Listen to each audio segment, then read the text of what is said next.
Federholz. Moi, je l'ai beaucoup joué. Ouais. Ah oui, beaucoup. Je l'ai même joué au départ quand il se posait des questions sur le poker et qui venait en lui disant je veux réussir dans le poker. Parce que c'est un type dont on a beaucoup parlé, qui est quand même totalement impressionnant. Quelle impression il t'a fait, toi, Tam? Déjà, l'humilité. L'humilité, c'est un calculateur. Hein. Ça, je crois qu'au départ, c'est un mathématicien. C'est l'un des copains des Bogdanov. Ils l'ont. Mais extrêmement réfléchi. On va pas. Quand vous regardez un peu ses mains, les dernières, celles du 110 000 hein, de Vegas, et il attrape. Oui, voilà. Comme tous les jours, l'art et la comme manière. d'habitude dans le poker, gagner un tournoi sans chance, c'est pas possible. Oui, mais le problème, c'est lui, il en a enchaîné des tonnes. Quoi. C'est un phénomène. C'est un phénomène. Faire ça à chaque fois, toutes les semaines. Bon, alors il paraît que c'est un retraité. Je vois pas où il est retraité puisqu'on le voit dans tous les tournois.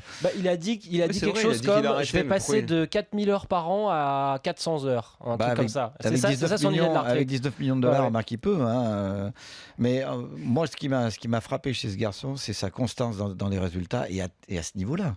Avec des Steve O'Dwyer en face, avec des Jason Mercier, il lamine tout le monde. Il a fait dans le poker ce que personne n'a fait, même Stuttgart. En un temps record. Qu'est-ce que tu mets comme qualité en avant, toi? C'est sa concentration. Moi, je pense que c'est un garçon qui est hyper concentré et qui travaille beaucoup son jeu.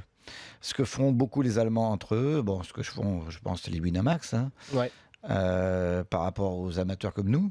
Hein, où vous travaillez, enfin les gens de l'équipe travaillent beaucoup leur jeu. Et mais lui, il est jeune, comment il a fait pas? Parce qu'on dit souvent que le mental, c'est avec l'expérience que ça vient, avec la bouteille. Lui, il est jeune, comment il fait pour être déjà aussi solide? Il a beaucoup mentalement joué. Ouais, d'accord, mais il a quoi, 22? Il a même pas 22 ans, je crois. Ouais, je crois qu'il a 22 ans. Ouais, et puis tu sais, avec la jeunesse, du coup, il doit avoir une sorte d'appétit où tu te mets à fond dedans, et une fois que tu as décidé que tu voulais faire ça, et voilà, il fait plus rien d'autre après. C'est un investissement personnel inimaginable. Il n'y a pas beaucoup de place pour faire autre chose, pour visiter le Panama. Non, lui va pas le faire. Lui. Non, mais même il disait la piscine, déjà c'est mort. Il disait déjà à l'époque qu'il voulait faire les gros tournois. Son ambition, c'était de faire les 25 000, les 50 000, les 100 000 parce que ça paye. Regardez dans les main events, d'ailleurs, les très gros joueurs, les Phil Hellmuth, etc., dans les main events, on les voit plus. Parce que c'est noyé de bons joueurs, parce que maintenant il y a quand même beaucoup de bons joueurs. Ouais. Et Fedor et toute la bande, ils veulent faire les gros tournois. Hein. Bons joueurs, et aussi peut-être qu'ils n'ont pas aussi la bankroll aujourd'hui pour enchaîner les 50 000 et les 25 000. Quoi. La bankroll, pour enchaîner les 25 000 et les 50 000, c'est très rare. Le gros avantage des Allemands, par exemple, c'est qu'ils mutualisent. Ce que nous ne savons pas faire en France. C'est-à-dire, ils mutualisent?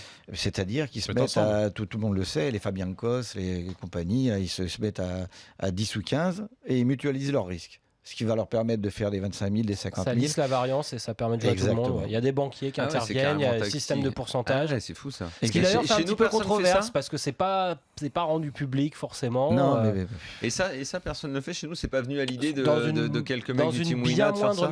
Dans une bien moindre mesure. Il peut y avoir des échanges de pourcentage, mais. Moi, j'ai surpris des conversations. Il se trouve que je parle allemand. Donc j'ai surpris des conversations. Ne le dis jamais, jamais sur le circuit pro. C'est un avantage clé, ça. Effectivement, je dis pas qu'ils se laissent les tournois, mais quand il y en a un qui est très bien placé, il n'y a pas de collusion. Mais ils sont pas mécontents si un de leurs collègues va gagner, ils savent qu'ils ont 10%. C'est quand même vachement plus quand même, ouais. Et nous, les Français, on ne sait pas faire ça. Moi, j'avais pensé à un moment donné avec Jean Manturie. Toute la bande de copains qu'on est, mais c'est pas possible puisqu'entre les sponsors, il reste plus grand monde en lifetard en plus, des comme moi. Une corporation de lifetards. Voilà, on pourrait en faire une. Tout ça.